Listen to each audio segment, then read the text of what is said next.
Say the line, Bart! Welcome to Con Air. Yay! Hello there. Do you like cheese? Break out the fine china, chill the lemonade, tie a yellow ribbon around the old oak tree, 'cause this boy's coming home to his ladies. I've seen quite a few YouTubers come out nowadays and talk about some pretty classic Nicolas Cage memes. And I gotta say right now, I watched this movie, Con Air, recently with my wife, and this movie is a treasure trove of Nicolas Cage memes. Yes, ma'am. As long as I make it home on time, that makes no never mind. It's my daughter's birthday.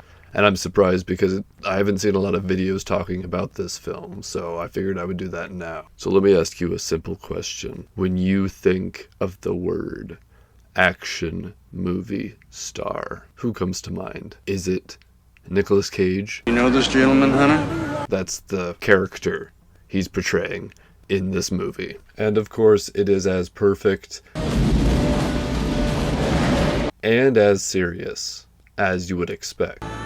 You gonna be Miss Alabama? So basically, Nicolas Cage plays this military guy who ends up killing a dude outside of a bar. Take this, you son of a bitch!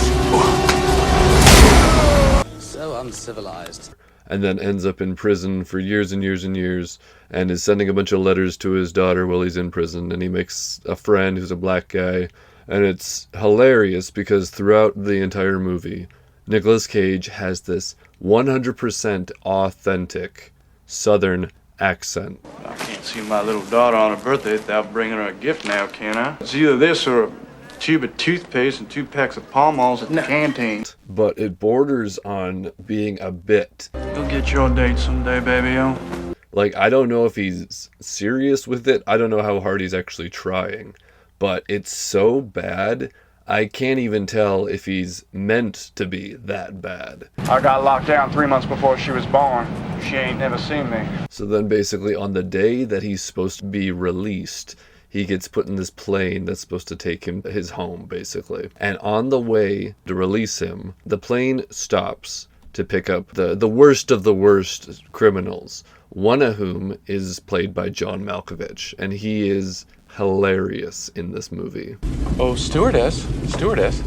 What's the in-flight movie today? So John Malkovich leads this little team of criminals, one of whom is also played by Dave Chappelle. If you come through this all right, hope you don't hold a grudge. But as they're taking control of this plane, Nicolas Cage is conflicted because basically he's supposed to be released, but also he has a friend who's dying on the plane as well, and he wants to keep him safe, so he decides to stay on the plane with all the other criminals. Wanna know what the plan is? But there's all these explosions and shooting and action movie stuff, and it's really over the top and hilarious. And basically, the rest of the film has Nicolas Cage doing action movie stuff, being the action hero, taking down all the bad guys, and eventually saving the day. Let's do it! Without going into too much detail further, I would just say watch this movie, if anything, just for the humor behind it. It is hilarious. Cyrus, this is your barbecue, man, and it tastes good. But I was just saying to Mr. Dog over here that if it was my barbecue, I'd wait for that old jumbo jet in the sky before I start killing our only leverage. There are so many funny lines. Nicolas Cage is amazing in it. John Malkovich does a really funny job as well. And the movie itself is just a great, over-the-top action movie. It's worth watching. It's hilarious. Go do it. All right. And I'm thinking as I'm sitting here now, well, maybe this is my big break. This is my big chance. You know what I mean? The King of Comedy is everything that Joker attempted to be. And yes, you may say that's just my opinion, but you may completely disagree with me. But what it comes down to is you're wrong. Let me preface all of this by first saying that I saw Joker probably 2 years before I ever saw The King of Comedy, and it stood out to me as being pretty meh. I wasn't really impressed by it. It had some good moments. There was some decent acting, but overall it felt kind of meh. And then years later I ended up watching The King of Comedy, and I noticed something very odd right off the bat after watching the film. and it's the fact that the storylines are nearly identical. Additionally, I found it strange that the King of Comedy IMDb it only has a 7.8 for the film rating, and I was genuinely very surprised by that. Mostly because The King of Comedy was a film done by Martin Scorcese, of course. Anyway, I digress from my complaining. So, it does save me a step though, luckily, because if you've seen Joker, you've essentially seen The King of Comedy. So, basically, the storyline of The King of Comedy is Robert De Niro plays this guy who's obsessed with this talk show host, who's essentially a stand-in for like Johnny Carson and David Letterman and all of those kind of variety show host guys who kind of invite new comedians and new blood onto their show and by default gives them their big break. Robert De Niro plays this character called Rupert Pupkin, who's wanting to become the greatest comedian in the world.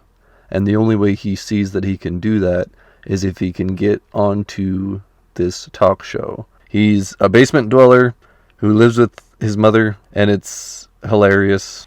And the comedy find of the year, making his television debut, Rupert Pupkin, the new king of comedy. Rupert! Are you crazy? What's the matter with you? Because it's very applicable to nowadays and people and dungeon dwellers. So I resonated with that, found it funny. So throughout the entirety of the movie, he's essentially stalking this talk show host and trying to get him his tape, which he hasn't even prepared at the beginning of the movie. He doesn't even prepare his comedy tape until like halfway through. Like, he's unprepared, he's unexperienced, he's not self-aware. He lacks a lot of social cues and being able to read situations, and so it's very, very interesting. And basically by the end of the film, he gets his big break, quote unquote. And I don't want to go too much into the actual storyline. You definitely need to watch this for yourself. I highly recommend that you watch this film over Joker. One, because at the time, the storyline was actually original, before it was copied, of course. Two, it's just done better in general. The acting is better, the cinematography is better. I love the time period of the film. Everything flows and meshes so much better, in my opinion, than Joker did. It's also based on realism rather than comic books. So to me, it's easier to grasp and it's more interesting because it kind of comes across similar to, I want to say, like Taxi Driver. It's done well. There is so much detail. The script is very, very well done. And it's not a terribly long movie. It's not an action-packed movie. But as someone who enjoys Martin Scorcese films and old films in general, I think that The King of Comedy is definitely one that anybody who enjoyed the film Joker should see this film. And the respect that this film and what it did to set things up and Hollywood's lack of creativity needs to be respected.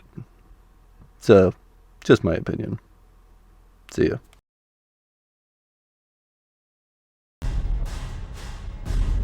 How about another joke, Murray? No, I think we've had enough of your jokes. What do you get when Hollywood continues to recycle original stories and rebrand and repackage them to sell them to us again, but with poorer quality? Call the police, I'll Gene. tell you what you get. Call the police. Get what you fucking deserve.